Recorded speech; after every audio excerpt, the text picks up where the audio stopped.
Section 1.6, Solving Linear Inequalities.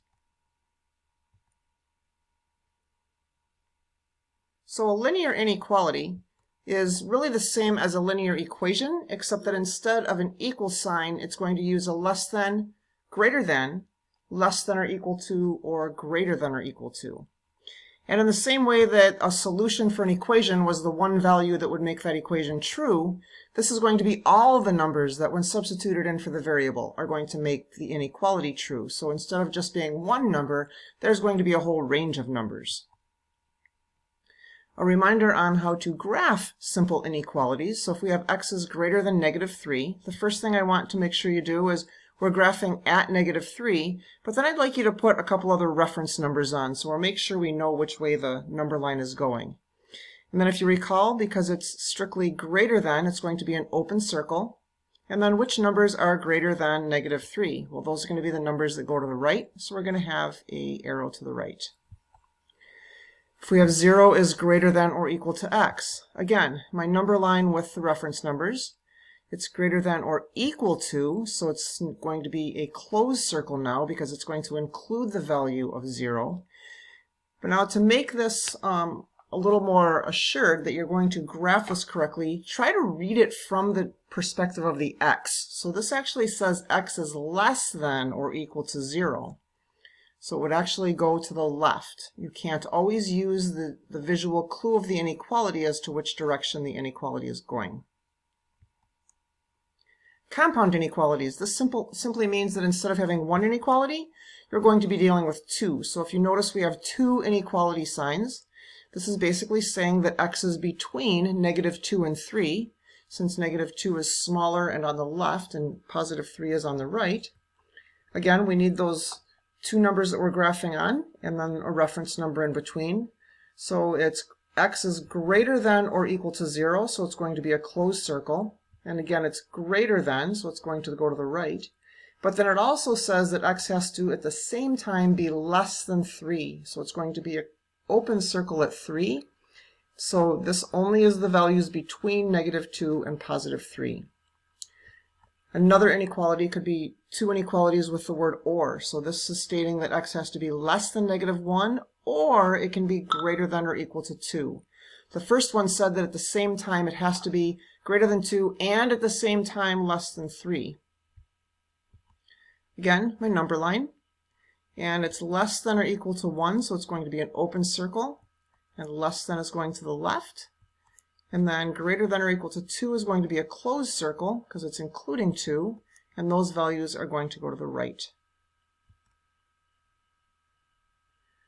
So now you have budgeted $66 a month to spend on yoga classes, and your yoga studio charges $22 a month for a membership fee, so you're going to pay that just one time, plus $5.50 for every class you attend.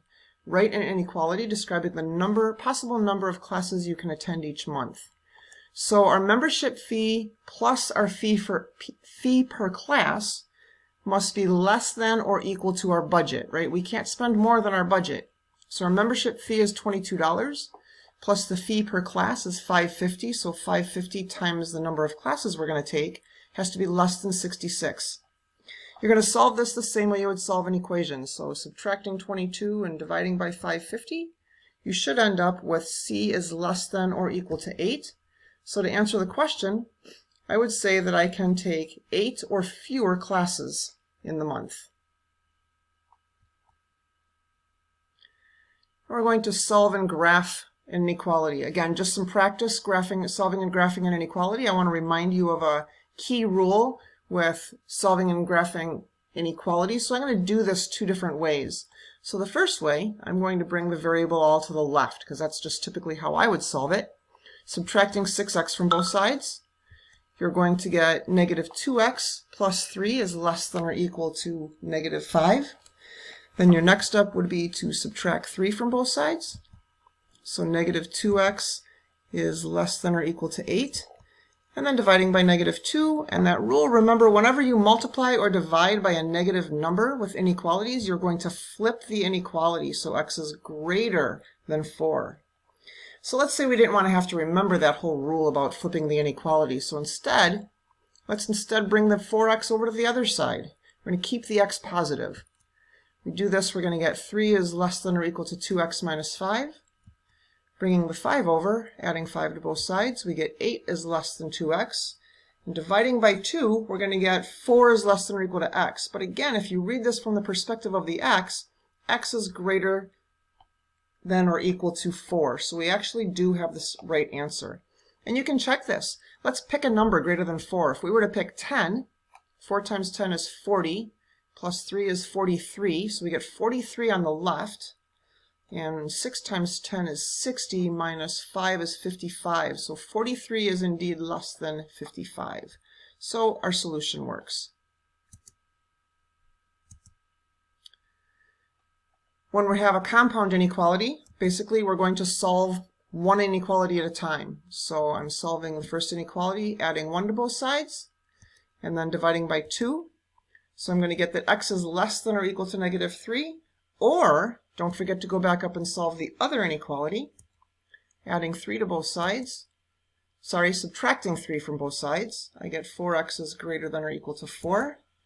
Dividing by 4, my solution is x is less than or equal to negative 3, or x is greater than or equal to 1.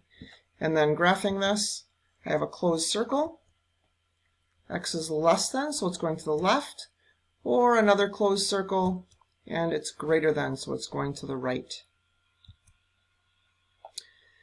If you have a compound inequality that's an and, again, remember that you actually have two inequality signs in there. So sometimes it's helpful to draw those lines down and remember that whatever you do to get the x by itself in the middle, you have to do to both ends of that inequality. So the first thing we would do is subtract 5.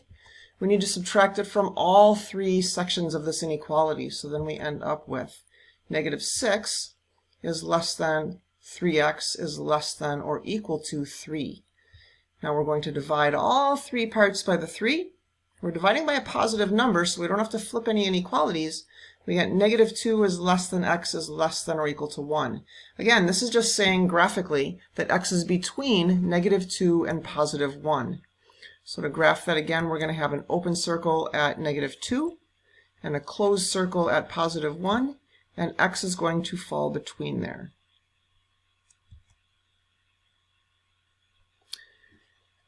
In Illinois, the lowest temperature on record is negative 36 degrees Fahrenheit in January 1999, while the highest temperature on record is positive 117 degrees Fahrenheit in July of 1954.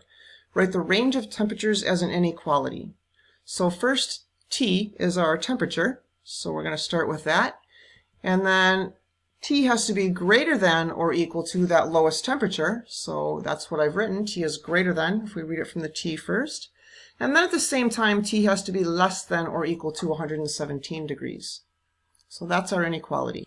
If you have any questions, I would encourage you to either check out the more in-depth video on my website, or just come to class and ask them.